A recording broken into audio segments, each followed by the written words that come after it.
శ్రీ కోయ ఎల్లమ్మ తల్లి జ్యోతిష్యాలయం ఫోన్ ద్వారానే జ్యోతిష్యం చెప్పబడును. విద్య, ఉద్యోగం, వ్యాపారం, ప్రేమించిన వారు దూరం అవ్వటం, భార్యాభర్తల మధ్య గొడవలు, అత్తాకోడళ్ల మధ్య మనస్పర్ధలు, కుటుంబ సమస్యలు, ఆర్థిక సమస్యలు, పెళ్లి కుదరకపోవడం, సంతానం ఆలస్యం కావడం, స్త్రీ పురుష వశీకరణం, చెడు ప్రయోగ నివారణ మొదలగు ఎటువంటి సమస్యలకైనా పరిష్కారం చూపగలరు.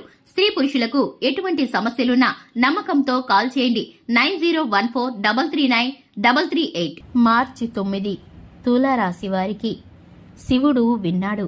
జరిగేది ఇదే. తులారాశి వారికి జరగబోయేటటువంటి శుభ అశుభ పరిస్థితులు ఏ విధంగా ఉండబోతున్నాయో, ఏ విధమైన మొరను శివుడు విన్నాడో, మీకు ఏం జరగబోతుందో, 2025 మార్చి 9న ఏ విధమైన పరిస్థితులు కలగబోతున్నాయో ఈ రాశి వారికి సంబంధించిన పూర్తి వివరాలను ఈ వీడియోలో తెలుసుకుందాం. వీడియోని ఎక్కడా కూడా స్కిప్ చేయకుండా పూర్తిగా చూసినట్లయితే మేమేం చెప్పబోతున్నామో మీకు అర్థమవుతుంది.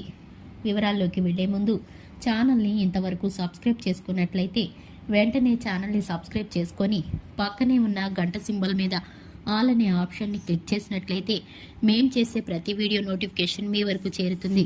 ముందుగా తులారాశి వారి యొక్క వ్యక్తిత్వాన్ని గనక చూసుకున్నట్లయితే ఈ రాశివారు చాలా మంచి మనస్తత్వాన్ని కలిగి ఉంటారు. ఈ రాశివారు సున్నితమైన భావాలను కలిగి ఉంటారు. ఈ ఎదుటి వారిని మాటలతో తోలనాడడం కానీ, కించపరిచేలా మాట్లాడడం కానీ ఎప్పుడూ కూడా చేయరు. అలాగే ఈ రాశి వారిని ఎవరైనా ఏమైనా అంటే అస్సలు తట్టుకోలేరు. ఈ రాశి వారికి స్నేహితులు ఎక్కువ మందే ఉంటారు. బంధుమిత్రులు కూడా ఎక్కువ మందే ఉంటారు. ఈ రాశి వారికి సంబంధించి సంఘంలోనూ, సమాజంలోనూ, బంధుమిత్రుల్లోనూ పేరు ప్రఖ్యాతులను కలిగి ఉంటారు. అలాగే జీవితంలో ఎప్పుడూ కూడా పై స్థానానికి వెళ్ళాలని ఆహర్నిశలు కష్టపడుతూ ఉంటారు. శ్రమించేటటువంటి గుణం కలిగిన వారు ఈ రాశివారు. కష్టాన్ని నమ్ముకొని అభివృద్ధిలోకి వెళ్ళడానికి ప్రయత్నిస్తారు. అడ్డదారుల్లో పైకి రావడం అస్సలు నచ్చదనే చెప్పుకోవాలి. నీతి నిజాయితీలతో ఉంటారు ఈ రాశివారు. దైవ భక్తి ఎక్కువగా ఉంటుంది. దాన గుణాన్ని కలిగి ఉంటారు ఈ రాశివారు. ఆపద అంటూ ఎవరైనా వీరి వద్దకు వస్తే వీరైతే కనుక సహాయం చేయడానికి ఎప్పుడూ కూడా వెనకాడరనే చెప్పుకోవాలి.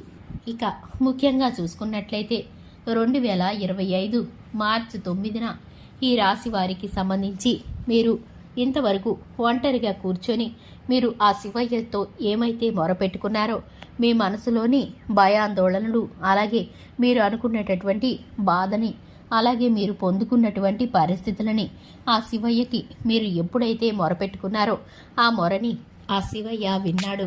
మీ యొక్క బాధని, అలాగే కష్టాన్ని, సుఖాన్ని ఆ శివుడు దూరం చేయబోతున్నాడు. మీరు ఇంతవరకు నీతి నిజాయితీలతో ఉండి ఎదుటి వారికి సహాయం చేయడంలో ముందుండి ఎప్పుడు కూడా మంచి వ్యక్తులుగా ఉన్న మీ మనస్తత్వాన్ని బట్టి మీకు వచ్చినటువంటి ఈ కష్టాన్ని మీరు ఆ శివయ్యకి ఎప్పుడైతే మొరపెట్టుకున్నారో అప్పుడే ఆ కష్టం నుండి మీరు బయటపడినట్లే అనుకోవచ్చు. ఎందుకంటే కనుక ఆ శివయ్య మీ కష్టాన్ని విన్నాడు. ఇక ఆ కష్టం నుండి మిమ్మల్ని దూరం చేయబోతున్నారు.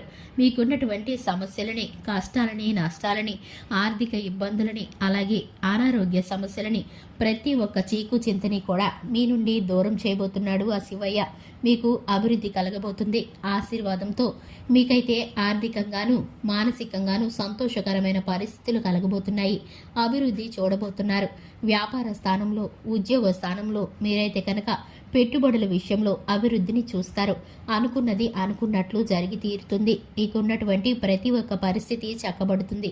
మీకున్నటువంటి ఏదో కష్టం అయితే మీరు మొరపెట్టుకున్నారో ఆ కష్టం అయితే ఇప్పుడు మీకు తీరిపోబోతుందనే చెప్పుకోవాలి. మీ మనసులోని ఆ దుఃఖాన్ని, బాధని ఆ శివుడు తీసివేయబోతున్నాడు. దీనికి సంబంధించి మీరు సంతోష సమయాలను గడపబోతున్నారని చెప్పుకోవాలి. ఇక మీరైతే కనుక ఆ శివనామ స్మరణతో శివారాధన చేసుకున్నట్లయితే చక్కటి ఫలితాలను పొందుకుంటారు. అలాగే హనుమాన్ చాలీసాను పఠించడం ద్వారా శుభకరమైన ఫలితాలను పొందుకుంటారు. చూశారు కదండి, ఇది ఇవాల్టి వీడియో. వీడియో నచ్చినట్లయితే లైక్ చేయండి, ఛానల్ని సబ్స్క్రైబ్ చేసుకోండి.